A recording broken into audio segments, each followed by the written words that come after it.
What's up, everybody? King Triple C here, the Olympic champion, flyweight champion, the bantamweight champion of the world. And I got a public service announcement to all you wannabe MMA casuals or MMA fans for that reason. You guys make sure to listen to my boy Story of the Fight with Will and Miro. You know why? Because Triple C said so. And if you don't, you can do me a favor and you can bend the knee to King Triple C too.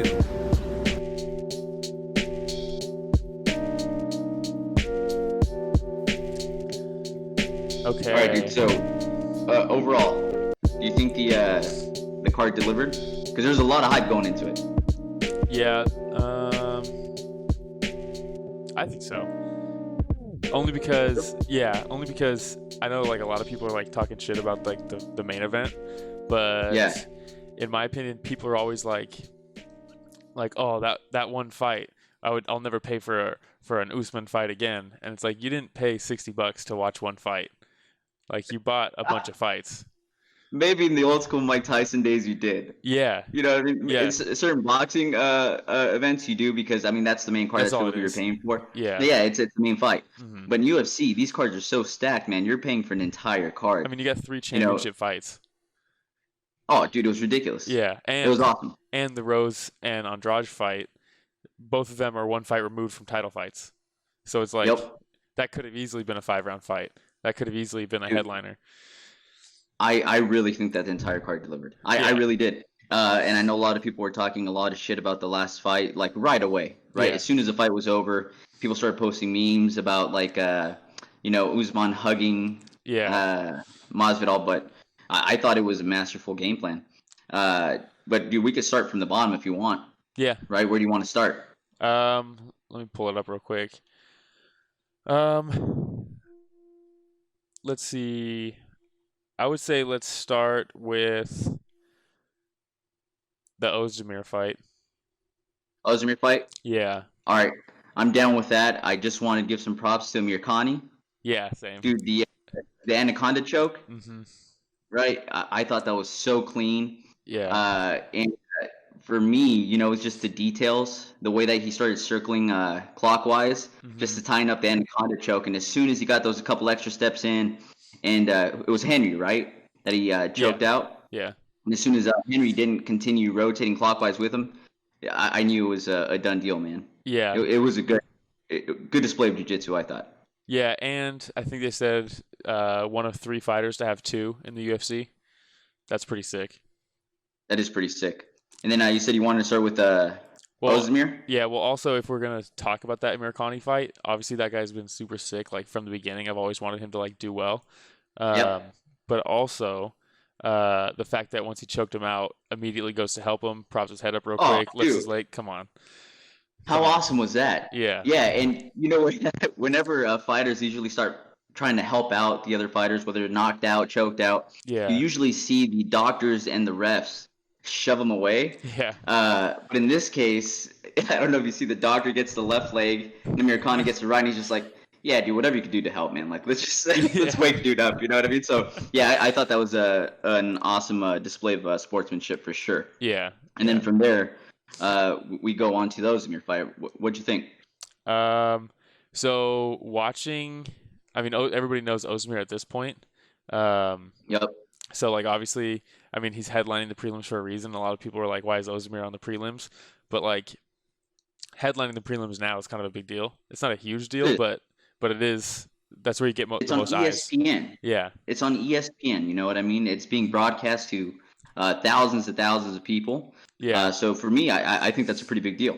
Yeah, it's a big deal, and the UFC does that a lot, where someone's making their debut who's hyped coming into it, and they test them against somebody who's been like in there for a bit. Oezdemir's not like the most seasoned veteran of the UFC, but I mean, he's fought like DC. Like, once you fight DC for the belt, like, you've been around the game, For sure. So, like, just throwing him in there, his UFC debut, he's headlining the prelims. They could have easily put him on the pay-per-view, but I think it was smart of them to put him on the prelims. Oezdemir is a tough fight. In my opinion, a better matchup going into it than Amanda Ribas and Paige Van Zandt. A more exciting fight, like just on surface level value. Easily could have been on the pay-per-view instead of the prelims, but I think it was smart to do it because now if Oezdemir gets a patented knockout early, that sets the hype right before the pay-per-view starts, that it gets more buys. Yep. Or the other thing happens and a guy in his debut proves himself against a tough dude, and that also sets the hype. And not only sets the hype for the pay-per-view, but sets the hype for a new guy in the UFC. Everybody's going to be watching him now, you know? I thought that was a sweet fight. I agree, man. And the thing is, this was a really good reminder that there's talent outside of the UFC. Yeah. Right? For a lot of people, the UFC is the end-all, be-all. And they're the biggest game in town, right? That's like going into the NBA. That's like going into the NFL, MLB. It's the major leagues, right? But a lot of times, especially with the casual MMA fans, they're oblivious to the talent coming from outside, right? We take a look at people coming from one championship, PFL, you name it. There's a lot of people that I think that would be able to come into the UFC and start doing damage and making a name for themselves really quickly. Look at Gaethje. Dude, perfect example, right? Yeah. Who was it that he went up against? Was it Michael? Yeah, Johnson. Michael Johnson, where he told him, hey, I'm going to welcome you into the UFC. And it was a little rocky at first. Yeah. He got rocked, right? But I think he showed the toughness and grit that he displayed, brought it straight into the UFC. And like you said, look at him now, man. Yeah. He's a title holder. So, and then with Prochazka. Yeah. Did I say it correctly? Prochazka? Prochazka. Coming in, I don't think a lot of people realize this guy's coming in with a 26-3 record. Yeah. Right? He's debuting in UFC, but he's not debuting in MMA. Yeah, no. And UFC never does a lot of these big names from outside organizations any favors. No. Right? So I think throwing him in there with Oezdemir, like you said, gave him an opportunity to really make a name for himself right off the bat.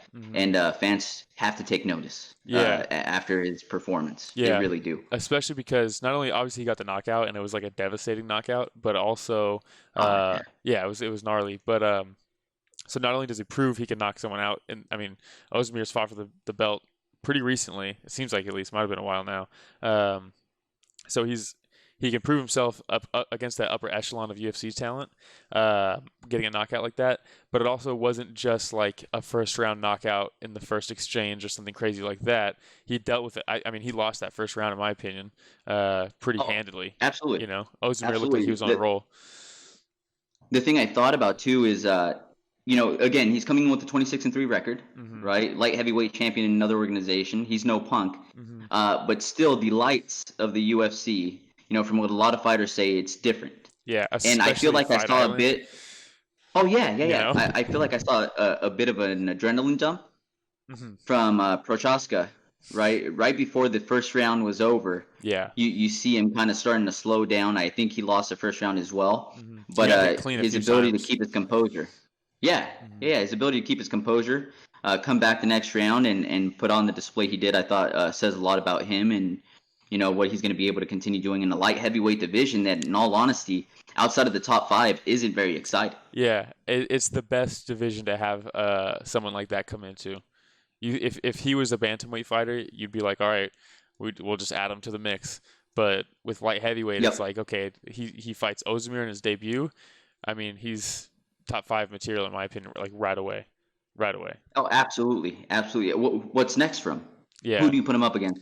Dana White calls you and says, Will Fredrickson. Yeah. Who will you put up against Prochazka next? Yeah, I would say it depends what's going on with John Jones, obviously. If I pull up the rankings. Okay, let's say this guy's in jail. Right? Let's see this guy in the next couple months, which isn't, a crazy thought. It's possible. Yeah. It's very possible. He stays retired. He doesn't get the money he wants. He moves up to the heavyweight division. We don't know. We never know what's going on with John Jones. I think that's part of what people love about him. Yeah. But let's say that he's completely out of the picture, right? You have Reyes. You have Santos. Right? You have now Prochazka. What do you do? Um, they just signed Santos versus Teixeira, correct? Is Yes, that old man correct? Teixeira. They Absolutely. they signed him with Dude just Santos, turned right? like 65 and he's still putting in work, man. They did sign him, right? I'm pretty Against sure, yeah. Santos. I'm I pretty thought I sure it was saw a done deal. that. So if that's the case, then if Reyes is gonna do the rematch with John, um, Anthony Smith is still ranked above Oezdemir. I would say either Anthony Smith or Jan Blachowicz. Okay.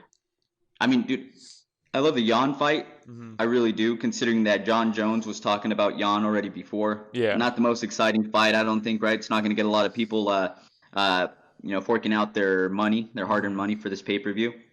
Um, but I think it makes a lot of sense. Yeah. Prochazka versus Jan. Let's see who comes out victorious there. Almost like a little tournament, Hmm. The only right? And downside see with what that, happens. yeah, the only downside with that is, yeah, he's I think he's proven himself against Oezdemir, but I mean, he's on the trajectory, the up trajectory. So if he fights someone like Jan and he beats Jan, Accurate. yeah. So if he fights Jan and beats him, he almost has to fight for the title, like Oh, right I love away. that. The only downside with that though is if he loses that title shot, it's like, okay, now we got to build this guy back up again. So if he fights Yeah. someone like Anthony Smith and he beats Anthony Smith, then he still probably has one more fight for a title eliminator. I think that's probably the smarter move. But like you said, the UFC kind of throws you to the wolves when you come over from another organization. No, absolutely, right? And let's say that he does beat Jan. Hmm. Like you said, he continues in his trajectory, like you were saying, fights for a title. I think with a decisive win over Jan, he could just be catapulted Yeah, into stardom in the light heavyweight division that needs it, yeah. right? I Again, don't you know have though. John Jones, who's the major star, Yeah, but I don't feel like Dominic Reyes has this overwhelming personality that draws people in, hmm, right? I just think it's an additional story to add yeah. into the light heavyweight division. It definitely is, but I don't know if beating someone like Jan, like no disrespect to Jan, but I don't think beating someone like Jan catapults you into stardom right away. You I'm know, saying decisively, though. even then though, Decisively. it's Let's like, say he lays him out, yeah. Let's say it's Oezdemir exactly this. style. Let's say, yeah, exactly the same thing, but with Jan. Fights Jan exactly like he fought Ozdemir. I don't know if Jan is a big enough name for people. If he flatlines someone like Jan, I don't know if they're gonna be like, "Oh, did you see what he did to Jan? Like that's crazy." You know, it's not that far That's out a of the great realm of point. Maybe in possibility. Europe. Yeah, Maybe in Europe, yeah, maybe. right? But I think if the UFC plays their cards right, Hmm. right, they do another undercard headliner. Continue building up his name, putting him in front of a lot of eyeballs, Yeah. and he continues finishing people the way he finished Oezdemir. Hmm. No time, Oezdemir. Yeah. Then I think that he does have an opportunity to Hmm. become more of a star again in a division that I feel is hungry for more stars. Right? Hungry. I think that the light heavyweight division has one of the biggest stars in John Jones, Yeah. but his last few fights have been somewhat lackluster. Hmm. Right? I think that he's probably not doing as much cocaine before he goes into his Yeah. fights, which I think totally turns him into a different type of Yeah. The person. Coke He's been a little amps him up. more. Oh, dude, he's super hyped, right? When he's partying out with Steve Aoki before his fights till 3 in the morning, that's when you know you're getting the best John Jones there is. Yeah. But I don't think he's been doing very much of that, Yeah. So More his just fights shooting haven't his been gun as around exciting. homeless people. Yeah. He's hanging out with the homeless, and stop partying with the stars. But it's I've seen a definite change in his fighting style, a lot more cautious, reserved, which is good. I mean, I'm not dogging him. He's a fantastic fighter. But man, if we just get that one exciting power puncher that everybody's looking forward to watching, very much like a Francis Ngannou Yeah. for the heavyweight division, for the light heavyweight division, I think it'd be awesome. Let Gustafsson coming back to the heavyweight division. Yeah. He's still ranked in the light heavyweights. I think like an eighth. Don't quote me on that, but I'm Eighth. pretty sure he's like ranked eighth somewhere on there. Eighth. Oh shit, I was right. All right.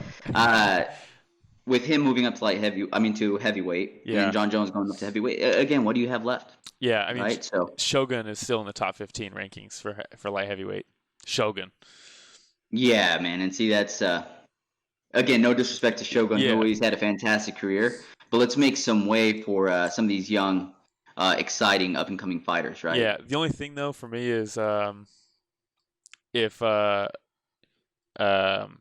if Jiri fights Jan and he beats him, he almost has to get a title shot. And I don't know if the thing about John with his lackluster performances lately, if you could say that, I mean, he's winning the fights, but He's winning. yeah, but people, like you said, people are starting to say, hey, what's going on with John? He's slowing down or something. I think a lot of that is also the level of competition that he's facing isn't really like getting him out of bed, so he's not feeling like he knows he can coast and win these fights, kind of, is what it seems like to me. True. So if he just collect paychecks, don't get hurt, Mhm. right? Go home to your family without any major injuries. I mean, why not? Yeah. I understand it. I get it. Yeah. I But guess just sitting on the side from where you're trying to get entertainment, yeah, where you're just like gotta kind of. but if It's Jiri different comes from what in, we're used to. yeah, but if Jiri comes in, flatlines Oezdemir, flatlines Jan, and then gets a title shot, I don't know if that's enough of a resume for John to see him as a threat and get the best performance out of John, And if that's the case, and he doesn't take him seriously, Mhm. right? And Jiri comes in and just does work, then I'd be ecstatic. Because Yeah. I've been waiting for years to see John Jones lose. Again, Yeah. I'm not a big old John Jones hater, but I just want to see somebody be able to figure this puzzle out. Mm-hmm. Yeah. You know what I mean? So I don't know. That's all I got for that fight. I don't know about you. Yeah, I mean that's pretty much it. Oezdemir looked good the first round. He just got caught. Might have punched himself out. Props to Oezdemir though for starting to grow his hair out. He's trying to hang on to those last couple strands as much as he can. I feel you, brother. I'm right there with you. But I mean, His I hair continue looks like shaving my your head, beard. right? His hair looks like my beard. Very close. Very close. His hair looks like my hair, actually. Let's just put it that way. Yeah, but are you still getting a fade? Absolutely not. Yeah, he's doing Absolutely the fade not. with all that missing. It's like a double fade. It goes both ways. Hey, I respect for trying though. Yeah. You know what I mean? Respect for trying. Yeah. Mr. No Time has no time for his hair for sure. Hey, so Van Zandt versus Yeah. Ribas. Mm-hmm. What'd you think? Went exactly how I thought it was going to go. There's a reason For odds the odds for that fight were perfect. I mean, Yeah, no, absolutely. no disrespect. Ribas, no I think, was disrespect. too strong. Yeah. Oh, it's okay. In this case, I think everybody can admit Van Zandt is an absolute dime piece. Dime. All the way, 100% smoke show, right? Yeah. Not the best fighter in the world. She's just, you know what I mean? I think she's tough and scrappy and doesn't give up. Yeah, dude. Honestly, again, I Which are feel important.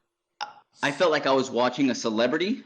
Maybe not as much as a CM Punk fight. Yeah. Right. I don't want to disrespect Paige Van Zandt like that, but I feel like I was watching an Instagram model take on a true mixed martial artist in Ribas. What do you think? That's harsher than I would say. Harsher? Yeah. Maybe it's just because I get extremely annoyed by her posts. I don't follow her on Instagram anymore. All these other MMA outlets still post her videos. Did you see that last one where she was doing the moonwalk? No, I don't really see any of her social media stuff. Be happy you didn't, because she's she's a great dancer, but she had that cheerleader smile on her face the entire time. Yeah. On my last nerve. Yeah. On my last nerve. So I was pretty happy to see Ribas come away with the W, probably for all the wrong reasons. Well, I mean, for the right reasons though, Ribas has a future in that division. So it's good to see her get a win over a name like that. As much as Paige Van Zandt, you can talk about her skill. She's a huge draw, and people know who she is. So a win over her in the first round, armbar. I mean, that was sweet. Belly down armbar. That's the best kind of armbar. Yeah. And, I remember seeing Van Zandt, again, Van Zandt super scrappy, like you said, when I saw her against Rose Namajunas. And she got caught in multiple arm bars and her arm twisted in every way possible. But I don't know if you remember, Van Zandt's had multiple surgeries on that arm, on her arms. Yeah. So I'm thinking that she likes having her arm around, right? And she wasn't willing to put it through the damage that she put it through with Namajunas anymore. And you know what? Paige Van Zandt has said it herself, that she makes more money off of advertising, off of Instagram, than she does off of fighting. She made more on Dancing with the Stars than she made her whole UFC career so far. I believe it. Yeah. Good for her though. She got a new fan base, right? I think that she feels like she might need to continue fighting every once in a while to stay relevant with the MMA community and to continue growing that fan base. But she doesn't have to fight, right? Let Mr. Van Zandt continue fighting on his end in Bellator. Changed his name to her. He should have just taken her name. Dude, why not? You know what I mean? Again, dime piece, I would do it for her. Yeah. But yeah, dude, one thing I was thinking about, maybe it's just me. I feel like ever since she did leave Team Alpha Male, I've seen a difference in her wrestling. Yeah. And just grappling in general, right? I know she trains a lot with Gracie Baja in Portland. But Team Alpha Male is really known for the grappling, man. But everybody at the that goes same over time, there. Team Alpha Male is a husk of its former self. Even just not just talent, but also just coaching. A lot of coaches have left. True. I mean, who's Master who's Tong no longer there for striking? Yeah. Right. Buckholz is gone. No, but you're absolutely right. Buckholz is gone. Yeah. I mean, you still have Dwayne's Danny gone. Castillo. Oh yeah, I mean that's for sure. Castillo's he was basically gone long before. He's really the last. He's a wrestling coach. It seems like he's taking more, of a leadership role and being more of a main coach as well. Yeah. You saw him taking a bigger role with Andre Feely on his last fight. Yeah, Song Yadong. But I don't know. I just feel Song Yadong, dude. Yeah, as my friend Chris says, that name sounds like it's illegal in a few states, in a few different countries. But I feel like I personally see a difference with Van Zandt and her grappling since she left. But you're right. If she would have stayed there, she probably wouldn't have the same level of competition to go up against. Yeah. So we probably still would have seen a difference either way. Mm-hmm. Agreed. For sure. That's all I have for that one too. Again, it was a quick fight. Ribas looked good. Props to Ribas. Yeah. Not much else to talk about there. This next fight, I loved. Yeah. I absolutely loved. Namajunas. I mean, anytime Thug Rose fights, I'm all for it. Yep. Right. And Jessica Andrade has broken my heart. When she slammed Namajunas on her head, broke my heart. Yeah. When she knocked out Carolina Kowalkiewicz. Yeah. Karakovic. Broke my heart. Karakovic. Yeah. Thank you. Dude, you're going to have to correct my name pronunciations very often, my friend. What is it, Kavakovic? Yeah. Kowalkiewicz? No. Karakovic. Well, go back. All right. But, the thing with Andrade is she has power, man. She has a lot of power, so yeah. I was worried for Namajunas. Same. This is my pick for story of the night. Oh, snap. Yeah, I thought going into it, I thought this was going to be my story. Okay. Until the Gilbert Burns removal. Then I was like, well, this is definitely going to be the story for me.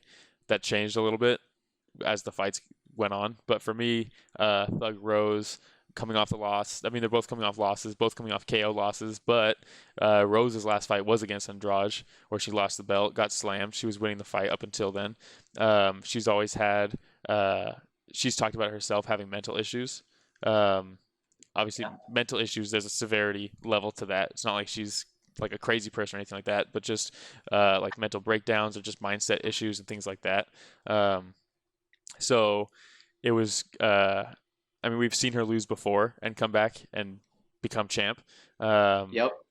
But we've never seen her lose like she lost to Andrade. We've never seen her lose in a more devastating fashion. We've never seen her lose more in a loss. She lost the belt. She lost a ton of cred, all this stuff. So it's like, what's her mindset coming into this? I think she lost somebody from coronavirus before she had a fight scheduled, had to pull out. So that takes a toll on you mentally.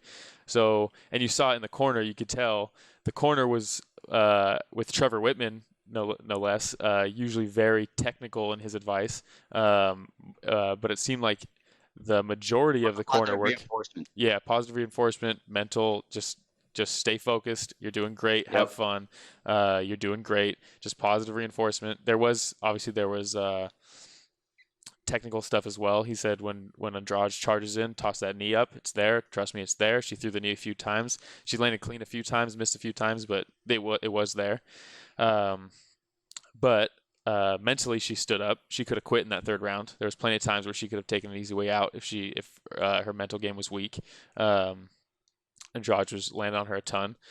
But to come back from a fight where you're winning, so you can beat this person, but then you get absolutely destroyed with that slam. I have no idea what that's like to come back from that and have to fight that same person. Not even for the belt, not even a main event slot. Maybe that could have been better, though. It could have been better that it was a 3-round fight. It's a little bit less on her plate, and she can prioritize a little bit different in that regard. But the fact that she came back and put on the performance that she put on, I mean, she was those first 2 rounds, she was flawless. Yeah, I think The funny thing is, this is my story of the night as well. Okay. Right. So, our first episode together, Yeah. and we're already in sync there, Will. But for me, I agree with you 100%. The first couple rounds, the thing that really stood out to me was her footwork. Yeah. Fantastic, right? Her ability to give angles, not just east-west, but north and south as well. Her head movement, Trevathan would have been very proud of, because she was hard to hit. She was very elusive. Yeah. And I think that was the big difference. But for me, what made it the story of the night was just like you said. I didn't know what headspace she was going to be in going into this fight. Yeah. The thing that really stands out to me when she lost last time, everybody loses, right? Even some of your best fighters out there that you can ever think of have losses on their record. Yeah. But the way she responded to it right afterwards, which was what was scary to me, where she said that she's almost happy that she lost the title. She felt like there was a weight lifted off her shoulders. It just goes to show just how much pressure she felt from holding on to that belt. Maybe the extra media that comes with it. Yeah. Maybe the extra responsibility of portraying herself as the champion of that division. I don't know what it was really, right? I guess that's more of a question for us to be able to ask Rose Namajunas. Yeah, well, her and Pat Barry always talk about how they kind of like to lay low and not be in the spotlight and stuff. That's pretty hard to do when you're the champ. The UFC's if you're trying to lay low as the champ, the UFC's probably calling you 24/7, telling you to go do this, go do that, get yourself out there. They want you marketing. If you're laying low, that's not that's a conflict of interest for the UFC. So that dynamic probably doesn't sit well with someone like her, I would imagine. And the fact also that Weili Zhang was talking about Zhang. It would make sense for her. What is it? Zhang Weili. Whatever. Zhang Weili. There you go. Zhang Weili. She was talking about how it made sense for her to fight Rose Namajunas. Yeah. Right? And Rose said she wanted to fight Andrade. So just the fact that she wanted to get that one back, for me, it was a good sign. Just like somebody else. Like somebody else who wants to get one back? Absolutely. So there's, again, going into the fight, I was really excited. I don't think that fight disappointed whatsoever. Yeah. Andrade came out in desperation mode in the third round, and I feel like if she would have brought that same energy since round 2, things might have been a little different. Yeah, but things might have been a little different. But I think one of the keys to her shift in momentum, not only was it her mentality. Obviously, she came forward way more in that third round, but also Trevor Whitman was constantly telling Rose, instead of going back when Andrade comes in close, hold your ground, throw the elbow up the middle, throw the knee up the middle, all this kind of stuff, which was successful those first 2 rounds until the third when Andrade started throwing the uppercut in tight. And that's what busted up Rose's her nose. Her eye was all jacked up. That wasn't other than that, all she was landing was the left hook. That left hook didn't do that to this eye. So it was the uppercut. So even if she went all out in that second round, if she didn't think of the uppercut until the third round, that's what was giving her the most success, in my opinion, was that uppercut. Because she comes forward, Rose is like, all right, I'm standing my ground. That's what we focused on this training camp. Now there's a new attack coming up the middle that wasn't there the first 2 rounds. That's what changed the dynamic in that third, I think, coupled with her mentality, obviously. So, I mean, even if she came out like guns blazing like that in the second, if she didn't have that light bulb with the uppercut, I don't know if it would have changed much. I think Rose's footwork still would have danced around her a little bit in that second. Seriously, who's better than Trevor Whitman in the corner? Yeah, that guy is fantastic. Yeah, there's a reason they have him review corner work in between rounds during other pay-per-views that he's not actually working. It's crazy. Yeah, it's so funny because while I'm watching the fight, usually, in between rounds, that's my opportunity to get up, get some more whiskey, go use the restroom, whatever it may be. Yeah. When Trevor Whitman's in the corner, though, man, I make it a point to sit there and listen to what he's saying. Yeah. Because I think that he is just masterful at what he does. And you can tell the fighters have a mutual respect because not only does he give great advice, they apply it the next round almost every time. No one ever. They trust him. Yeah, they just, you say this, I'm going to go do that. because you can tell they have a mutual respect very there. opposite to what Cody Garbrandt was doing with Team Alpha Male. Yeah. Right? Like, whatever you listened to when he was with Tam, he would just go in there guns ablaze and all. But every single time, like you're saying, that somebody comes back from the corner with Whitman, you're right. They show a lot of respect and trust in what he's saying. So, I mean, overall, I thought it was a great fight. Yeah, and opposite of Andrade, where Andrade's corner told her that she won the first 2 rounds going into the third. And she comes out guns blazing. I think she personally knew she needs to finish this third round, even though her corner told her. And there's a weird conflict there. There's a weird disconnect. That drives me nuts, man. You know, when fighters go back to their corner and they sit down, and you know what? I know you're their coach. You know a lot about mixed martial arts. Every single coach, though, thinks that their fighter wins whenever it's really close. Yeah. But your scoring means nothing to the judges that are sitting on the side. Yeah. So why are you putting that in your fighter? Yeah. Right. Just don't even cloud it. Unless it was a dominant round, you know. Yeah, and the other thing I saw people saying too that kind of pissed me, and this is the last thing I really have to say about this fight, but one thing that's kind of pissing me off about this fight is just like online people talking about it. Nobody disagrees that it wasn't that it was a great fight. Everybody thinks it was a great fight, but everybody's saying like, oh, if that was a 5-round fight, Andrade, the tide was turning, Andrade probably would have finished her, and it's like that argument to me sucks. You cannot make that argument.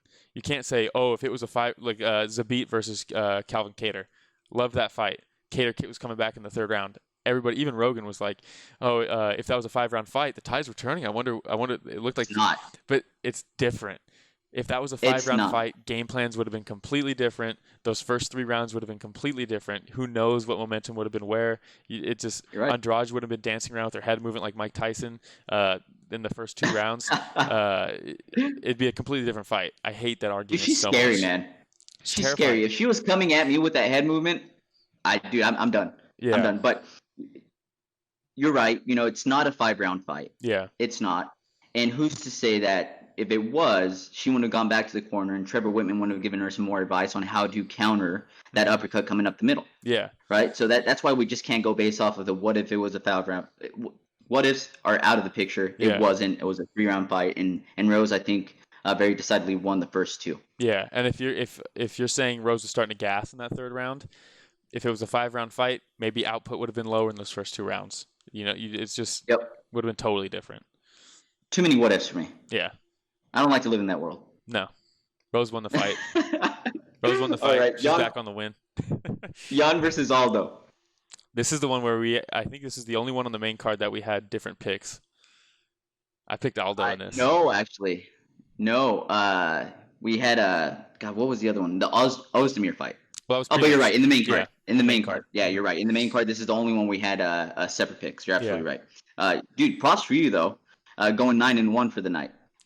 Not bad.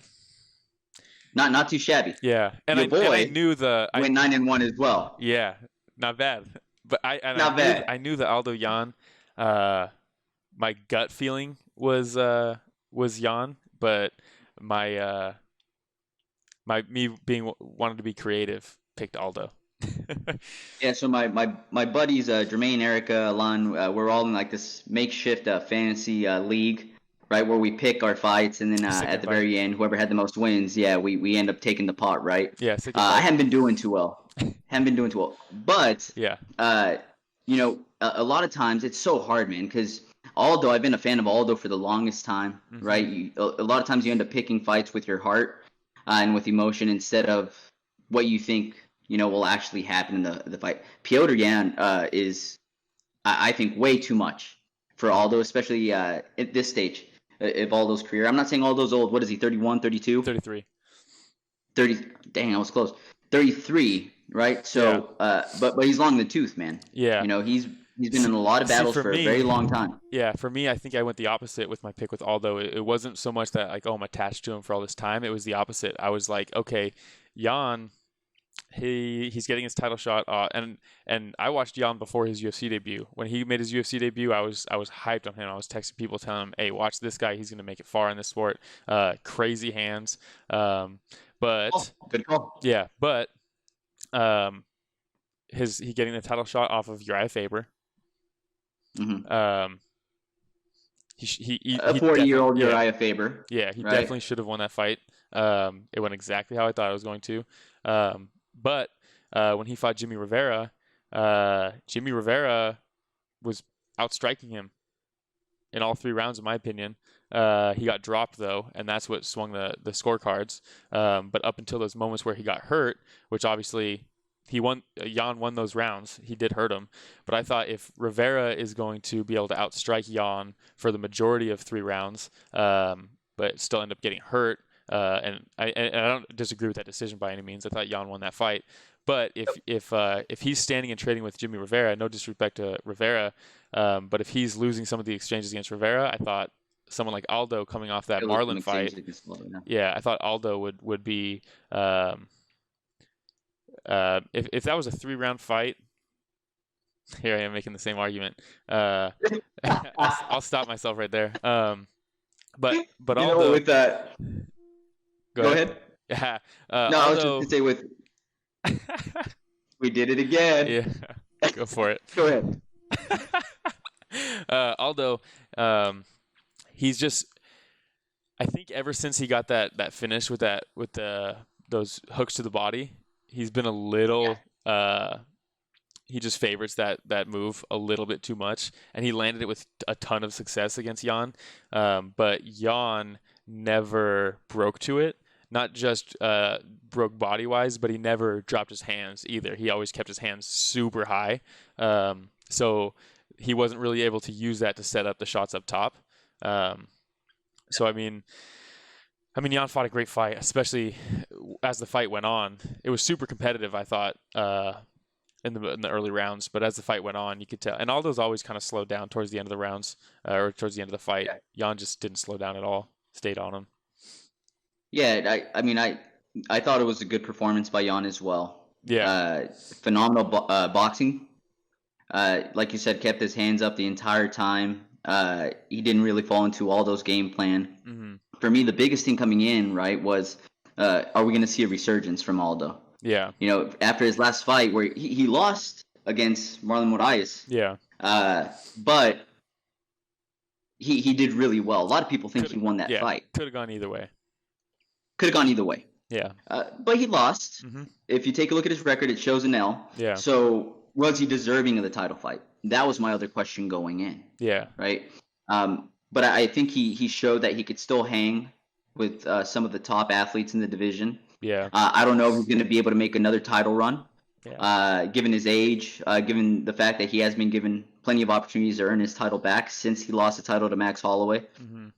So as sad as it is for me, I think that this is the end of an era. He'll continue fighting, but he'll get wins. He'll get, and there's exciting fights out there for him, man. Yeah. There's a lot of exciting fights. Yeah. But it just hurts, that Aldo will no longer be considered being the upper echelon with, your top 2 or 3 changing of the guard in the division. Yeah. It really was. Going back was. You could say that was probably the case against Holloway. Yeah. But again, when he went down a weight class, he's been showing somewhat of a resurgence in this new weight class of his. Mm-hmm. He had problems, making weight in his previous weight class. He doesn't look to have any problems now. Yeah. Coming in, he's been eating a lot healthier, a lot more cardio from what I was reading. Absolutely he looks shredded. Ripped. Zero body fat on that guy, it looks like. Shredded. Right? I need an Aldo body. I currently have a DC body right now. You know what I mean? But I look at that guy and I'm like, that guy's Shred City for sure. Yeah. But he was fantastic. Jan was fantastic. I don't want to take anything away from Jan. Yeah, and going back to, did Aldo deserve the title shot? I think you could even make the case that Jan didn't even really deserve it, and that's coming from a Jan fan. And I think he is championship caliber. Obviously, he's the champ. Okay. But I think personally that Sterling versus Sandhagen should have been the vacant title fight. That would have been, yeah. Yeah, you look at Sterling's resume. His past few fights it's insane, and Sandhagen is a savage. Jan beat Uriah Faber and got a title shot. Yeah. Again, I think that's an example of somebody else fighting a big name. Yeah. Right, being catapulted into a title shot. Mm-hmm. But again, I'm fine with Jan getting the title. Piotr's been doing an excellent job. He's money. I think that the way he came out in the 5th round, he talked about how Aldo tends to slow down around the end of his fights. And there's a couple times where he got caught in that crucifix by Jan. And then I don't know if you've noticed this, but against Holloway, against Jan, he has this telltale sign. As soon as he gets in that turtle position and he covers up his ears, for me, that's Aldo, in a way, saying that's it. I can't take it. Yeah, there's nothing else I can do. He'll never tap out. Yeah. His corner, does he still train at Shoot the Box? I don't remember. But sure I don't think his corner will ever throw in the towel. No. I mean, He's a nobody will legend. in MMA. Dude, the ref didn't even want to throw in the towel for Aldo. That pissed me off. Unfortunately, that was the story of the fight for me, was Leon Roberts. Terrible. Oh, great fight, and it was off. soured at the end. That was the taste that you're left with, and it was 2 minutes of him getting smashed that he could have called a fight. 2 whole minutes. It's funny because earlier that day I was referencing Mario Yamasaki. Yeah. Right, and then we have dude come over here and he's like, "Hold my beer." Yeah, give him a chance to be a warrior, and I think it was awful reffing at the end. Yeah, I understand where it's coming from, but you don't do that in the 5th round after someone got dropped. And they were trading. I mean, both of them had over 100 significant strikes going into that round. So it's like, if that was the first round, maybe let it go and see if he can come back. There's 5 rounds. It's a championship fight. But in the 5th round, you gotta realize when someone doesn't have it. It's a championship fight. You have a legend in Aldo. You want to give him every opportunity in the world. I could see where some of his mentality might have been. Yeah. While he was reffing. But when he got caught in a crucifix twice, took a lot of unanswered shots. Yeah. And then going straight into that turtle position where he just continued eating punches to the back of the head, elbows to the side of the head. Yeah. At what point do you leave all that warrior bullshit out of the way? 2 minutes prior. And do your job and protect the fighters. Yeah. That's why you're there. Yeah. You have to protect the fighters because he's not going to tap out. That corner's not going to throw in the towel. Yeah. You're there to protect the dude that's in the turtle position getting blows to the head nonstop. It was frustrating for me. When's the last time a corner threw a towel in the middle of a round? Josh Thompson, Nate Diaz? I think that's the last one I remember. Maybe. I can't think of any. And that's not, it's a corner, but it's also his brother that threw the towel in. His brother. You know? Exactly. Yeah. But man, it was sad for me to watch. Yeah. The ending Duke was sad for me to watch. Duke Rufus called the fight in between rounds with Pettis versus Ferguson. He either broke his hand or broke his rib, and he told him, and he was like, "All right, fight's over," and just got up and walked away. But not. And I think they had that relationship, right? Pettis and Rufus, where Rufus knows Pettis isn't going to go off on him. He's not going to, leave camp or, If you take a look at like Tony Ferguson's corner when he went up against your boy Gaethje. Yeah. That's I think another instance of where the fight should have been stopped by the corner. I don't know if you had an opportunity to listen to Eddie Bravo. Yeah. Did you listen to Eddie Bravo on that podcast where he's talking about like, man, I'm not a coach. Yeah. I didn't sign up to be a coach, right? Like I'm not the main coach. I go in there and I give a couple of tidbits around jiu-jitsu. I'm just a jiu-jitsu guy. So it makes me wonder with Ferguson's corner, like, does he have a real coach out there that's able to make the decision without everybody else being scared and terrified of how Tony's going to react afterward? Yeah. But the only difference with that one though for me, the only difference with that fight for me though is Gaethje didn't do what he normally does. Is when he hurts somebody, he swarms. He would hurt him and sit back for a bit. They keep fighting. He'd hurt him, sit back, and in that moment, that's a hard fight to throw the towel in as a corner, especially when Ferguson dropped with that uppercut at the end of the second. So it's like that's a tougher one for me. Yeah, for me though, it's just when he starts chasing fireflies. Yeah. When he gets punched and he starts doing this, and then he like shakes his head and he goes back to fight. That's a time where as a corner you gotta. That, no? What was it shortly after that? I think it was pretty close to after that. I haven't seen that fight in a while, but I think it's been a few months for me. I just remember Ferguson taking a beating, and I just wish that a lot more corners, took it upon themselves to make sure that they protect their fighters. Yeah. Dana has come out and said this isn't a career; it's an opportunity. Yeah. So for a lot of these fighters, they don't have a long career to look forward to if they continue taking these beatings. Yeah. In the octagon, right? So for longevity, take care of your fighter. Let's live to fight another day. He's in the turtle position, taking nonstop shots. Do you really think at that point that he's winning the fight based off points, if we just make it past these 2 minutes, get beat on the head, we're getting this W? Or did you really think, he's going to be able to roll over, pull something off with Jan and full mount, right? Buck up and escape, and then catch him in something? At that point, it's not going to happen. Yeah. So let's be realistic, right? I don't know. That's just me. Yeah. All right, so Volkanovski versus Holloway. Yep. Great fight. Fantastic fight, right? Great fight. What were some of your takeaways?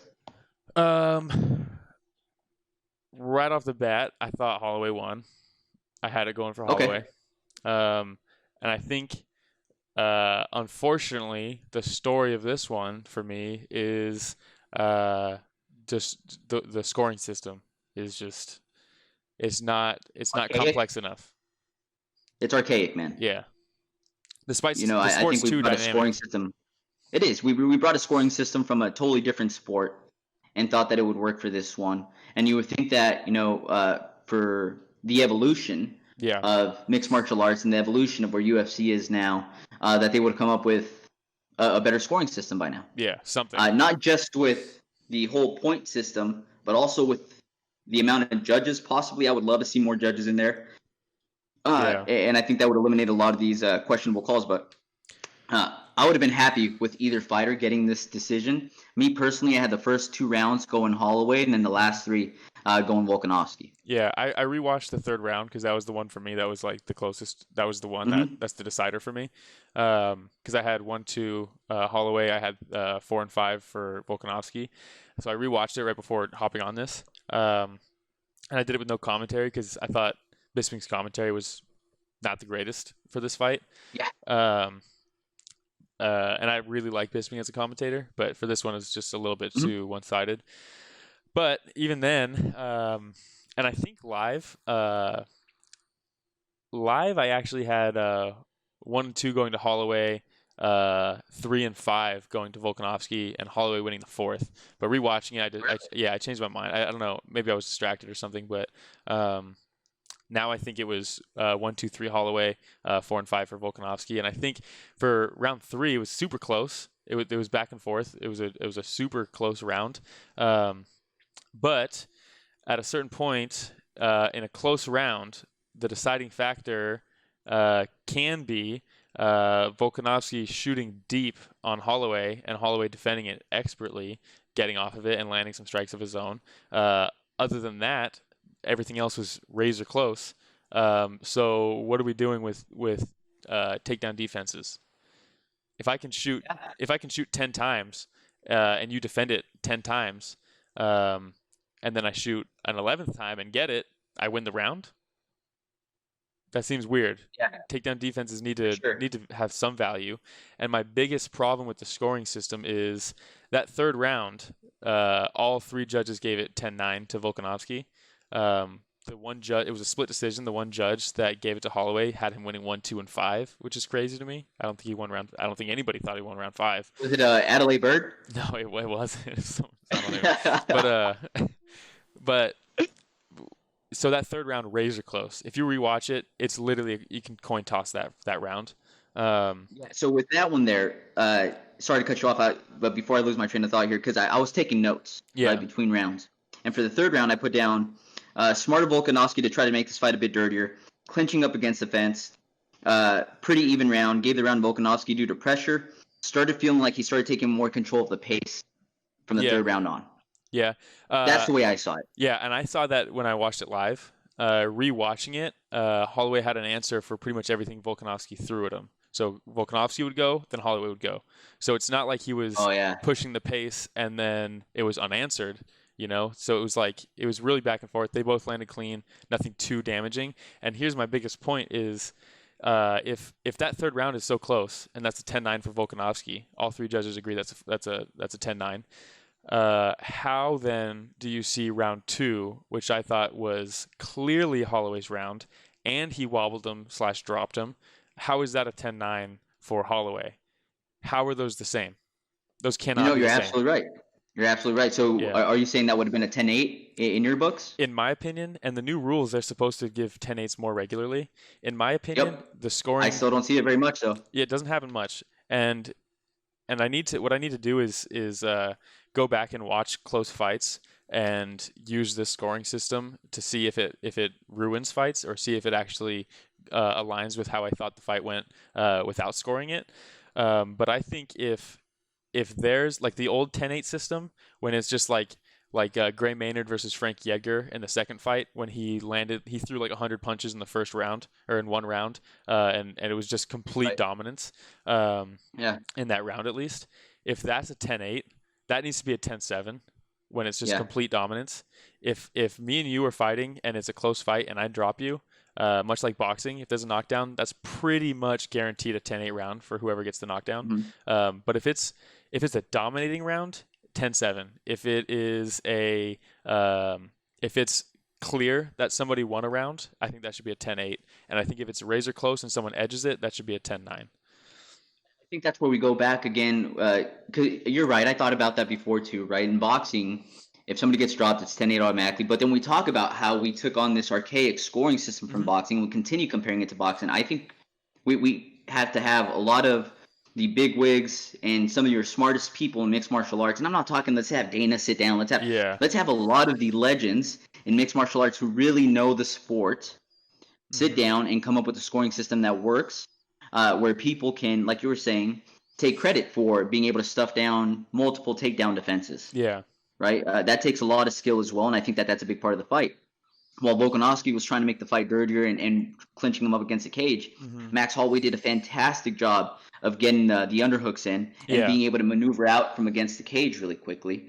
And throughout the fight, you bring up a really good point where Holloway seemed to have an answer for a lot of the shots that Volkanovski was giving. Yeah. Right? I think he did a fantastic job with the counters all night. Yeah. Yeah, I think I've never been a huge fan of 10-10 rounds either. I know some people are. I don't know how I feel about that. If that third round could have been a 10-10 if we're gonna give out 10-10s like that. That's interesting. Yeah. That's interesting. Yeah. I just don't know how that. I've never really taken the time to do the math on that and like add it up to see what scorecards are gonna be like if we're starting to use 10-10 rounds. People hate draws, you know. I don't mind them so much. I know some people hate draws. I personally don't mind them, especially when it's a really close fight. Yeah. If it's that close, then give it a draw. If it's that close, it's a draw. Yeah. Right. I don't mind draws very much. I know a lot of people complain. They start talking shit online and start posting stuff. Yeah. Through social media, but if it's a draw, it's a draw. Yeah. I'd rather see that than somebody getting robbed, as they say, right? Yeah. The down, and I don't think this was a robbery by any means. It was a close ass fight, but the only downside with draws for me is when it is for the belt, because then you kind of have to run it back right away. And if it was a war, it's going to take some time to run it back. And then you have this division that's kind of like, when's my shot? This division needs to progress. That's the only thing that I really don't like about draws. But other than that, like morally, I'm okay with it, you know? Yeah. Got anything else? For that one, it was a bummer. I didn't see Max Holloway's kid there. That sucks. That's it. Oh, Mini blessed, dude. He makes every event so much better. Mini blessed. The real question for me coming out of this was, what's next for Holloway, right? He's not going to get another title shot right away, of course. You have Brian Ortega. We saw what happened between Holloway and Brian Ortega. I don't want to see that over again. He's pretty much booked with Korean Zombie. Korean Zombie? Yeah. Saw that. So that takes Korean Zombie out of it. What do you think about Yair?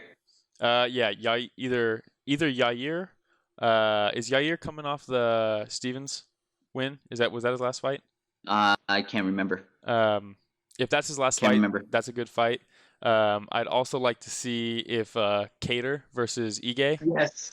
Yeah. Yes. If Cater wins that, I think he should fight Holloway. If Ige wins that, I don't think Ige should fight Holloway just yet. But yeah, that'd be a good one. I think. I still think Holloway's too much for Yair at this point. Yeah, but are they trying to do Yair versus Zabit? Is that actually going to happen? I know they're talking about it again. Yeah, I don't know. Zabit, I believe, is ranked second. Yeah. In the division. I was thinking about that too. I was like, does that mean Holloway now goes against Zabit? But I can't think the last time I've seen Zabit go past 3 rounds. Has he ever had a 5-round fight? Did he headline when he fought Stevens? He did, but they turned it into a 3-round fight. Oh, yeah. Yeah, I don't You think know it what I has mean? them. So, I, I don't know. Yeah. I'd like to see Zabit fight a few other folks before he fights Holloway. It's not like Holloway's a champion, but Yeah. there's other fights, and Calvin Kattar is one that came to mind as well. So I'm glad you mentioned him. Yeah, because I think if Ortega fights Korean Zombie, winner of that probably gets a title shot against Volkanovski, because now we have Volkanovski as the champ. Everybody's Probably. talking about Holloway, Yep. but Volkanovski has to have an opponent. I think if You're right. Yair is fighting Zabit and if Ortega is fighting Korean Zombie, I think whoever has the most impressive win between those two fights should probably get a title shot. If Yair beats Zabit, that's a pretty big upset. I don't know if it's title shot worthy. Maybe who knows? Yeah. Masvidal versus Usman. Yeah, this is the controversial one. This is the one Yeah. I thought for sure this was going to be the story that I Your chose, story? just because the backstory is insane. One Yeah. of the best backstories in the sport. Well, I mean, you have Masvidal that's been doing this since the age of 19, Yeah. right? Coming up in the streets of Miami. You know, now that I think about it, when I used to watch those Kimbo Slice videos on YouTube a long time ago, and I remember seeing Masvidal, I didn't know who Masvidal was at that point in time. Oh, really? But I remember Yeah. seeing those fights and thinking, this guy's insane. Yeah. And he's Scrappy. put in his work. Mhm. He left, what was it, for like a year? Was a year and a half For that to reality do show. some reality show in Spanish. Yeah. And then he comes back an absolute killer, street Jesus, baptizing people, as he calls it, the resurrection. Yeah. And it's been that so far leading up to this. Yeah. Yeah. it Right? has So been. I definitely thought this was going to be story of the night for me too, but it wasn't. Yeah, the only thing is the lead up, the fact that he's trying to negotiate for this fight in the first place. They can't get it done. Gilbert Burns has a huge rise during the quarantine. He earns a title shot in my opinion. That he loses it because of the COVID thing, and then Damn COVID. Masvidal is like, all right, I'll save your card for you, but you got to pay me what I was asking for. They get that done. 6 days notice, flies across the world. That backstory is amazing. But in the back of my mind, I did kind of think, this fight went exactly how I thought it was going to go. So at the same time of me thinking this has the potential, and it probably should be the story that I choose. But knowing, or at least myself thinking that this is how the fight was going to go, I thought that might detract from it and stop it. If Masvidal came out, got a first round KO, or dealt with the adversity of Usman and then finished him and got the win, I'd probably pick this fight, but there was no surprises for me, you know. Yeah, and I think for this one, I personally believe it was a win-win for Masvidal, right? Yeah. Coming in on short notice, you're getting paid. It's an opportunity for a title shot. You lose, people say, well, he had a 6-day notice. Yeah. How much could you really expect from a guy that hasn't been in a training camp for the last 2 or 3 months preparing for this fight? Yeah. I mean, these are professional fighters. They stay ready. Yeah. But there's a big difference between just your regular, workouts at the gym and a full-out training camp for a specific opponent for months. And even Bisping says, and Bisping's the living proof of it, he even says that when you take a title shot on short notice, all the pressure's on the champ. No pressure's on the challenger. No pressure. Yep. You know? Yeah, him and his pillow hands, right, when he knocked out. Left hook Larry. Yeah. So I love how Masvidal came out extremely aggressive in the beginning. I think everybody expects that, right? From all these starts that he's had. Yep. Super exciting. And Usman just did what he had to do. And did what gaining he does. Very much. Yeah. I don't think he's going in there to gain any extra fans. I think he's going in there to earn a paycheck. He's the champ. He's going to walk away with the belt. If that means that he's going to have to, grapple for 4 rounds, 5 rounds, that means he's going to have you clinched up against the cage and foot stomp you for 15 minutes, and that's what he's going to do if you show you don't have an answer for it. Yeah. And I think throughout the entire fight, Masvidal showed he didn't have an answer for it. He doesn't have an answer for it. Those body shots are nothing to discredit either. Those hooks that he throws to the body, those are brutal. He did it a lot against Tyron Woodley as well, up in the clinch. He had significant strikes that came in too. Yeah.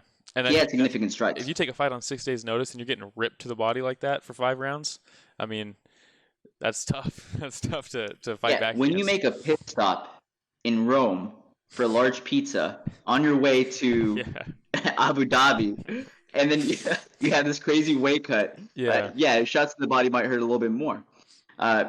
Usman with or Marty from Nebraska, as Ben Askren likes to call him, he showed some superior wrestling. I didn't think that he would be able to out-grapple Masvidal the way he did. I don't know if you remember, we went to the UFC event over here in Dallas. We got to see Masvidal Maya, right? Versus Maya, and he held his own. And I remember Maya saying that that's the best person in MMA he's ever grappled with. So I know that Marty from Nebraska is coming in with all these accolades from wrestling, but MMA jiu-jitsu and MMA wrestling, from what a lot of people say, is different. Yeah. So I thought Masvidal might be able to hold his own. Again, it might just due to the fact that he only had a few days to prepare for this.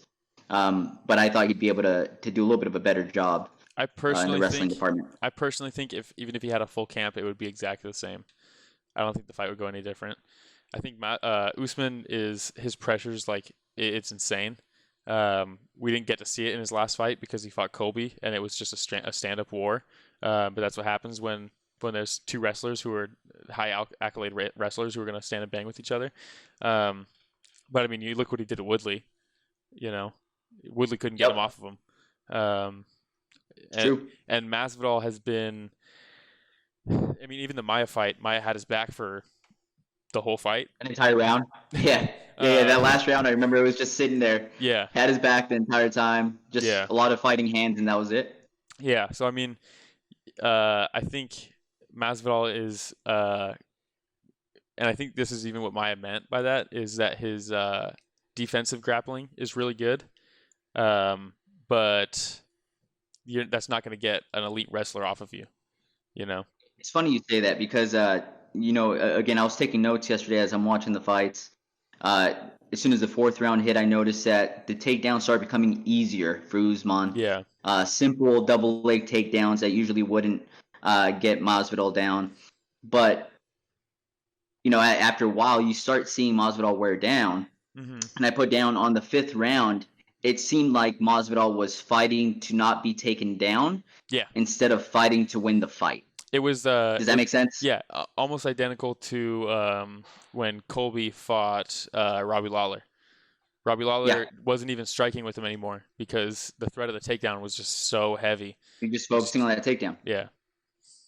Yeah, so, outside of the first round, I thought the first round was pretty close. I personally gave it to Masvidal. I gave it to That Masvidal. might be part of the hype, and just love seeing him, how he comes out guns a-blazing. Mm-hmm. But then after that, I just thought it was a clean sweep, 4 straight rounds for Usman to finish up the fight. Yeah, I scored it the exact same way. And you could have thrown 10-8 rounds. And in my opinion, they should have been some 10-8 rounds in there for Usman. I mean, there's some rounds that Masvidal didn't do anything other than get his fingers in the gloves to defend takedowns. Yeah. Did that I'm still happy. Of course, Masvidal took the fight. I think it made the card that much more exciting. The anticipation, the build up for the card. Yeah. I think a big part of it was because of Masvidal and the definitely. persona that comes along with him. And Usman's not selling pay-per-views. Hell no. No. But I think that by Masvidal taking this fight, Dana White was talking about how, that this fight was trending very close to McGregor and Habib. Yeah. Kalabib, right? So, as Joey Diaz calls them. Both immigrants. So, yes. I think that it gave Masvidal the opportunity to show Dana White and the rest of the UFC brass, I'm worth the paychecks. Yeah, definitely. Pay me. I'll bring extra eyeballs onto these fights. I'm worth it. Give me my money. Yeah, and now you have with the welterweight division, you have, in my opinion, Leon got skipped over the worst with all of this. He couldn't get out of. He did get a 3-piece in a soda though. That dropped him down in the rankings, I think. maybe from the fans' perspective, but I mean he earned he's earned his title shot in my opinion. But he can't get out of the UK, so we can't. So that's ultimately why they ended up going Masvidal, Usman in the first place. Masvidal gets pulled, still can't go back to Leon. So Gilbert Burns has been exploding during all this. So now you have the pickle where, in my opinion, you can't do an immediate rematch with Masvidal Usman. Nope. So do you go? He said he wanted to run it back. Did you see that? Yeah, but I mean he wants to get paid. He gets pay-per-view points. Yeah. So Yeah. he knows. But Usman wants to get paid too. Yeah, definitely. And I mean, and I think Masvidal, going into this fight, knows if he loses, he can leverage a rematch no matter what, just because of the 6 days notice. So of course he's going to say that right away. He was probably thinking about that win-win. in the 4th round. He was probably already thinking about that rematch. But now do you go Gilbert Burns, because you can't, if you're going to give Aldo the title shot against Jan because he was supposed to fight Cejudo, so you feel you don't want to break your promise against him for the title shot, so you give it to Jan, or you give him the Jan fight. Now, do you go back to Gilbert?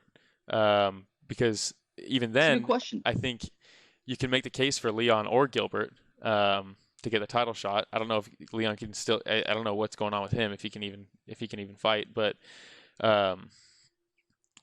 And people are saying they want to watch Colby versus Usman, and it's like that doesn't happen yet. You can't do that. So I mean, why not go Colby versus Masvidal? What I would do, let's get coronavirus. If we erase coronavirus and Leon can train and he can get a fight, I say you go Leon versus Usman, and you do Masvidal versus Gilbert. That's the fight that I want to see. Because Gilbert, that'd be awesome. Yeah, because Gilbert doesn't have the elite wrestling. He has the elite ground game, but the elite wrestling isn't there, and he can stand and trade with people. And I think him versus Masvidal is a super fun fight. Super fun. But I don't think Gilbert would be so bad off his back as Masvidal was. Oh, definitely even not. with the superior wrestling from Usman, I'd be very interested to see how his jiu-jitsu would play a part against Usman, because he's a world-class jiu-jitsu practitioner. Yeah, well, when Usman fought Maia, Maia took his back, and then got pulled off of him by the ref. So we've seen him against elite grapplers. At least we've seen him against an elite grappler with Maia, and I don't know if Gilbert Burns is great with his jiu-jitsu. I don't know if he's Maia level, but I don't know if he's my level. I know he's fantastic. Yeah. But then you also have the striking element within Burns, which you don't have in Maia. So maybe a couple more things for Usman to be worried about in the process. But at the same time, when you roll with somebody a lot, you start to notice their tendencies. You know what they do, and you kind of get to more stalemates. Right, your teammates. Yeah, there's more stalemates on the ground if you're grappling with a teammate. So I don't know if. Hey, well, we used to roll together all the time, and I couldn't avoid your triangle, and I knew it was coming. So there's sometimes, even though when your jiu-jitsu is so much better than somebody else, you see it coming. That's when you know you're really good, right? When your opponent knows what you're going to do, and you're still able to pull it off. So I'm wondering if he'd be able to bring something like that to the table. Yeah, and then it's like, I feel bad because if you go Gilbert versus Usman, I feel bad for Leon because he's just sitting there waiting for his title shot. And if you give it back to Leon, that sucks because Usman only lost his title shot because he tested positive. What a fun division. What a fun division, man. I mean, that sucks. It's stacked. Yeah. I love it. Yeah, I mean, that's better than what we could say about the light heavyweight division. You know, I think this is an example of how exciting this division could be just by adding these different names in there. A year ago, if I would have told you, hey, Gilbert Burns, this guy's going to be fighting Usman for a title, what would you have said? You know, there's just so many like young people coming into this division. I just feel like this division's full. Yeah, and then you still have Jeff Neal coming into this division. Yep. Who looks phenomenal. Vicente Luque lost to Stephen Thompson. Oh, I love watching that guy fight. Yeah, but still, Luque is a guaranteed fun fight. Yeah, and him losing to Thompson is no knock to him, and he probably learned a ton in that fight. Well, Masvidal versus Thompson. I mean, that'd be fantastic. That's a name he brought up. That's a name he brought up. Yeah. And I'm sure Masvidal, he wanted the belt, but he wants to get paid more than he wants the belt. I truly believe that. Yeah. So I think you throw some big paychecks out his way, him fight, Stephen Wonderboy Thompson, a couple of other big names like that. Maybe a rematch against Nate Diaz, and watch him ride off into the sunset without a title, sure, but a lot of money in that bank. Yeah. And what about Michael Chiesa?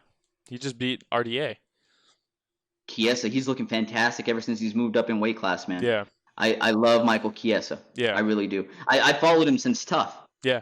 I was a big fan of him since Tough. Yeah. So seeing him finally get some success at this larger weight class, I'm very excited to see what he'll be able to do. Yeah, same. For sure. Same. All right, man. Well, that's all I got. Do you have anything else? Do you want to preview 252? Just like a brief preview of it? We can do that. Let me grab my charger. You might have to cancel this out, edit it out, because I'm about to die. Give me just a second. Yeah. UFC 252. Yeah. Cormier versus your boy. Okay. Your boy. Yeah, I got it right here. You got it? Yeah, so the opener is O'Malley versus Marlon Vera. I like that. Great fight to start off the pay-per-view. I like that. Are we back? Are we recording again? Yes. Sweet. All right. All right, so Sean O'Malley versus Marlon Vera, you said? Yeah. Sean O'Malley versus Marlon Vera. They added that, I think yesterday. That's a great fight. I'm pretty sure that was scheduled before when O'Malley was having his troubles with USADA. That's one of the fights that got canceled with him. Yeah. Marlon Vera looks really good. I like that they're not just throwing O'Malley to the wolves. For a moment there after that card, when he knocked out Wineland and Cody knocked out Asuncao, they were kind of talking shit to each other, and I was like, let's not jump the gun here. Yeah. Yeah. So smart. I agree. I wish more fighters would do that. Yeah, I do. And that goes back and I wish UFC would do that. Yeah, and that goes back to your boy Jiri from last night. So it's like, do we jump him into Jan, or do we do the O'Malley treatment where... But it's a little different because he's kind of proven himself in Ryzen, where O'Malley's still super young. But then we have... go ahead. I was just going to say, with Sean O'Malley and his trajectory, like we were talking about earlier, this is somebody that could be a major superstar. He has a big following coming in from his Twitch channel. So I feel like he, right now, transcends the sport, not completely, not like a Conor McGregor, right? But somebody that has a following from a different channel that's able to bring some extra folks in if they play their cards right. It's Sean O'Malley. Yeah, I think if he keeps winning, he has the potential to be bigger than Conor, just because not only does he trash talk, I think he's more clever with his trash talk than Conor. Conor was good at the beginning, but towards the end, the cocaine and booze, he's just yelling stuff, and it's like, this isn't, it's not clever. There's three things that old people need to be careful with right now. One of them is COVID. Yeah. The other one is Conor McGregor. The other one's your boy Mike Perry. Yeah. Hey, but not gonna lie, that old guy did charge him. That old guy did charge him. He got popped at that counter, but he did charge him. And he did give him a fair warning too. Yeah, he did. He was very loud about it. Unlike Conor. Yeah. Then we have a super interesting fight. Frankie Edgar versus Pedro Munoz at bantamweight. I thought Frankie Edgar should be a bantamweight for a long time. The fact that he was a champ at lightweight for so long is insane to me. Crazy. Insane. And I thought he won both of those Benson Henderson fights. I thought that wasn't fair to lose his belt for that, in my opinion. But I'm also a huge Frankie Edgar fan. I wrote a paper about him in high school back in the day. So am I. I'm a big Frankie Edgar fan as well. Whenever he fights, I think it's must-see TV. His footwork is just so slick. His MMA boxing is just so fundamentally sound. Absolutely. So fun. But absolutely, and I think he's still with Mark Henry, right? Yeah. Yeah. Yep. So another person that's extremely well coached. So yeah, definitely. And Munoz is no slouch. That's a tough fight for an older Frankie Edgar. Munoz hits hard. Hits super hard and can take a shot. And then you have Magomed. I'm gonna butcher his last name. There you go. Thank you. Versus Kutalaba. That is. What did you think about the first fight? You saw that? No, I didn't see that first one. That was the one. Which one? That was the one where he got hit, kind of pretended like he was rocked, but the ref thought he was rocked. Right. That's right. Hulk. That's right. Yeah. We talk about refs being in there to protect the fighter. I mean, I can't go back against what I said, right? But you can though, because there's nuance to it. It's different when one guy is turtled eating shots in the crucifix eating shots. It's different than when someone gets wobbled stand up and they're still throwing. No, I get it, but I guess I'm coming from the side where I'm telling the refs to use their better judgment. Yeah. And if they, in their eyes, see that this fighter's in real trouble and he could take unnecessary punishment to step in. Yeah. And where he comes in pretends he's all wobbly, plays possum, Yeah. and the ref is probably thinking, this guy takes one more blow to the head, he might be out for 5-10 minutes.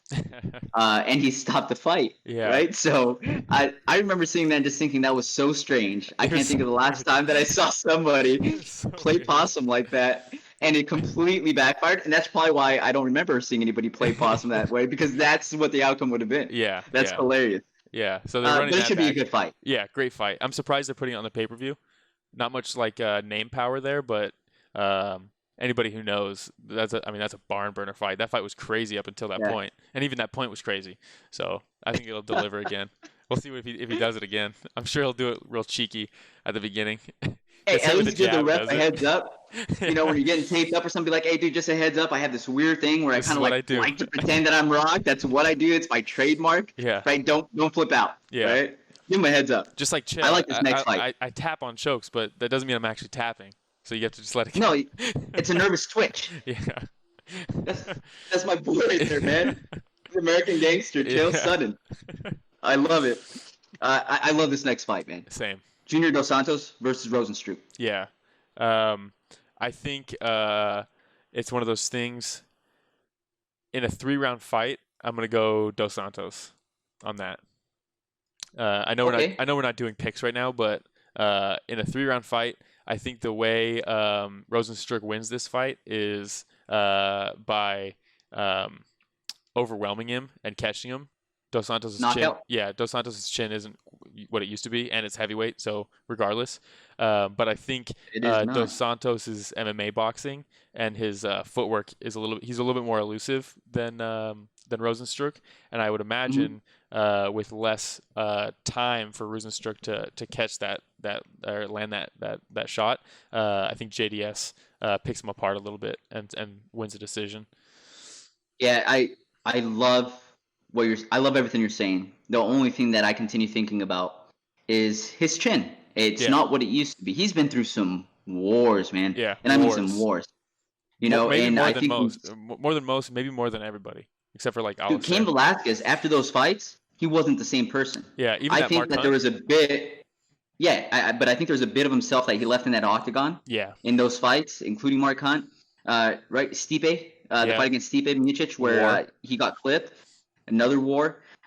So I think that if he has the footwork the first couple of rounds, I think eventually Rozenstruik will be able to land that heavy right and put Dos Santos to sleep. As much as it hurt me, because JDS is like the nicest guy in the world. Great. Yeah, he Super fought nice. Stipe twice, right? First one was a war that he won. The second one we were at live, right? And Stipe knocked him out. Live and we saw him get knocked out. Yeah, again another one where I love Stipe Miocic, man. I'm a huge fan. I mean, the dude puts out fires as his day job, and then goes and kicks ass and is like one of the baddest men on the planet. Yeah, we might as well just roll that into this. I mean, the next one's DC versus Stipe, which is probably the most like epic Clash of the Titans trilogy that the UFC has done in years. You can't see this right now. I have goosebumps on my arms just thinking about that fight, man. Yeah. You know how I feel about DC. Yeah.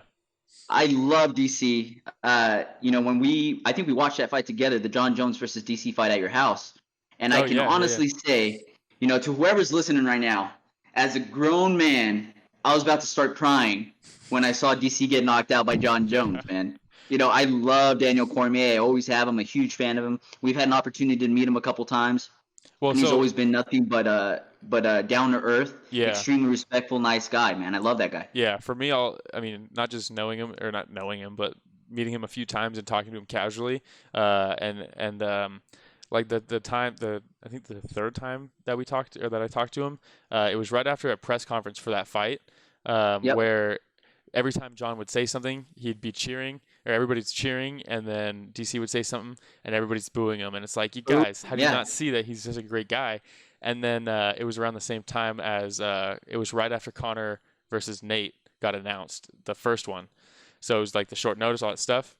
and me and him were walking over to Magnolia because we were gonna test like a camera. It was like his kid's birthday, and he needed a battery for his camera. The camera. Yeah. Yeah, I remember that. And I asked him, and I was like, "Hey, real quick, like, what do you think?" Because I was like, "Hey, what's up with that last press conference? Like, what the fuck's going on? Like, how do people not realize that John Jones is like kind of a You're scumbag?" a nice guy. Yeah, and like, you see how we both went the two Yeah, dynamics. And he was like, "Yeah, I don't get it." And then I was like, "Hey, who do you have for Conor versus Nate?" And he like looked around real quick, almost like it was a secret, and he was like, "Honestly, bro," and he's like, "I got Nate." And at that moment, I was like, I think did you have Nate in that first round or the first fight, or did you think Conor was gonna win? I don't remember. On that first fight, The short notice. No, I remember that because I think we were talking to Kevin Scogan on that one. Yeah. And I said if they decide to box, it's Nate. I didn't take a winner that fight. Gotcha. I think that makes sense to me then, because I think what my memory was that me and Kevin were the only ones at the store that definitively picked Nate. That's what it was. Yeah. You guys were the only ones that definitively picked Nate. Yeah. I was on the fence, man, because Conor was just this rising star. He was making these predictions. And again, with Nate, we know what Nate's all about. Yeah. You know, he's one of the grittiest fighters there is ever.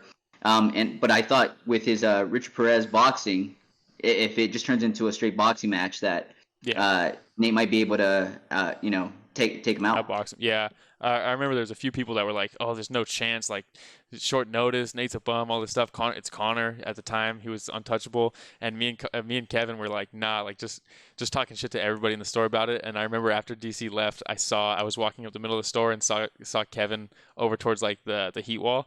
And I shouted over everything, and I was like, "Hey, DC picked Nate," and then Kevin doesn't even say anything. He just looks over and goes, and then keeps walking. I was like, so DC will always have a special place in my heart, especially because of that. Now, with that, we're wondering what Stipe is coming in as well, right? Yeah.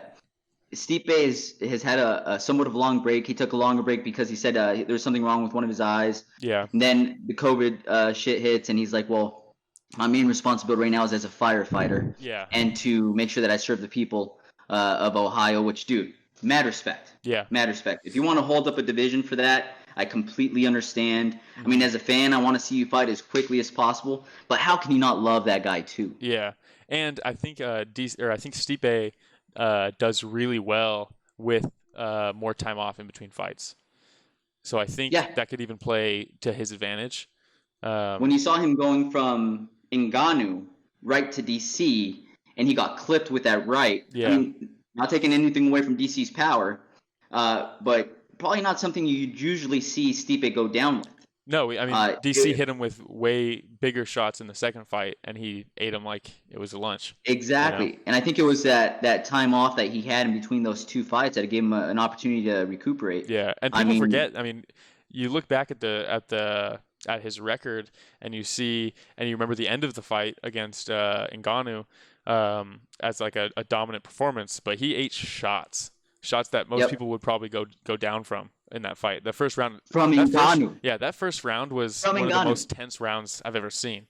I mean, the head movement from Stipe, the footwork to get away. And needles. Yeah, crazy. Yeah, pins and needles, entire fight, because you knew that all it took was one shot from Ngannou, and he's proved it over and over and over again that all it takes is one wild right hand, one wild right hook, and it's lights out. Yeah. So every single time he was connecting on Stipe, I was just waiting for him to fall back. Yeah. Right? But, man, that chin held up that fight. It definitely needed rest. Mm-hmm. I think anybody that goes up that's another question I have, man, with Rosenstruck.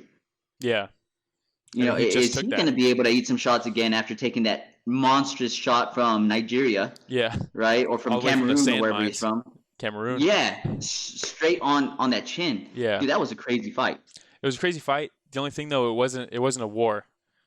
You know, he got KO'd quick. No, I think it was crazy because he threw all technique out the window and said, man, if I just land one of these shots, you're done. Yeah, let me make it a quick night. Yeah, I just mean Rosenstruck's chin going into this fight. It's not like it was a 5-round war that he was taking shot after shot after shot. It was. That's true. And who knows? I mean, Flash KO might even be worse than for your chin long term. I don't I know. mean, either way, your lights went out. Yeah. Natural defense mechanism. Your body said, you know what? Let's go ahead and go to sleep to avoid any more damage. Yeah. And so I think anytime, whether it's through a 5-round fight or getting knocked out once with one shot, it's damage. And it wasn't just that one shot. I feel like he ate a couple more after he was sitting up against that fence. Yeah, he did some big uppercuts. Yeah. But I think with DC versus Stipe, the other thing that that really plays a factor, and I think is a significant advantage for one fighter, is they're doing it at the Apex Center. So it's this much smaller cage. I think it's like 40% smaller. So DC is a wrestler and fantastic in the clinch. I wouldn't be surprised if it's just very similar to Usman clinching Stipe up against the cage with his the crown of his head digging into Stipe's chin, and just seeing how long he could ride that out. Possibly mixing in a couple takedowns from there and just controlling him from the top and calling it a day. I think riding off into the sunset. Yeah, I think though if I think Stipe off the cage is much better than Masvidal off the cage. So I don't think it's gonna be a walk in the park. I think if it was man, I don't know. It's such a toss. I mean, they're 1 for 1. I think Stipe is the best heavyweight. I still got to go DC, man. I still got to go DC. I'm going to be rooting DC all the way. Yeah. I'll be heartbroken if he loses this, because I think this is a perfect opportunity for him to, again, win the title back, go down in history as one of the best heavyweights, best mixed martial artists to ever do it, right off into the sunset, and continue being an announcer. He's a fantastic announcer, man. Yeah. When it's him, Rogan, Anik, there's no better trio. It's the best. Yeah, it's the best. It's the best. So I would love to just see him right off into the sunset with the title. Health still intact, becoming a family man, shopping at Best Buy, and sorry, I just had to throw that last one in there. And then, just enjoying life at that point, not having to worry about fighting anymore. Yeah, no, I agree. Just a great dude. So. Yeah, I think even if he loses, I mean, Stipe, outside of them two, and Ngannou, who Stipe has beat,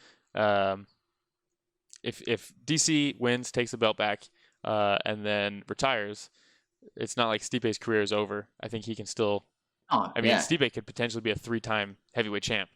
That's crazy, and have the record for most title defenses. That's crazy. Here's another guy, though. I mean, I've heard rumblings that if he wins this one, he might also be considering retirement as well. Yeah. Maybe it's just me, but his speech is starting to sound a little slurred on these interviews that I've been watching. But he's kind of always had that. He's kind of always been hard to understand. Especially after a fight. I just feel like I need subtitles now whenever I see his interviews. Very like Boomhauer-ish. Yeah. Do you watch where I Bob's Burgers? No, I don't. He sounds like one of the characters from Bob's Burgers. Well, now I'm going to have to watch just so I can know which one Stipe is. Yeah, it's a good. You'll know exactly. No, but I'm looking forward to that card as well, man. And stacked card. I know we have a couple of other small fights coming up as well. Mm-hmm. So we'll see when we get together again and recap some more fights. Yeah, potentially. I don't know if we'll do anything about. I don't know if you're going to want to do something for the next one, but I think the next one was Kattar versus Ige. I think depending on the card, we'll do one. If not, well, it depends on the card, and I think the thing we might be able to do is take the main fight, right? Yeah. Kattar versus Ige. Yeah. And maybe just bring that one over to the pay-per-view recap. What do you think? Yeah, that sounds good to me. Sound good? Yep. All right, so for anybody listening, I know we have an Instagram now, Story of the Fight on Instagram. Make sure you listen, subscribe, hit the like button. I think it helps the algorithms, right? So that more people get to see our beautiful faces. Yeah.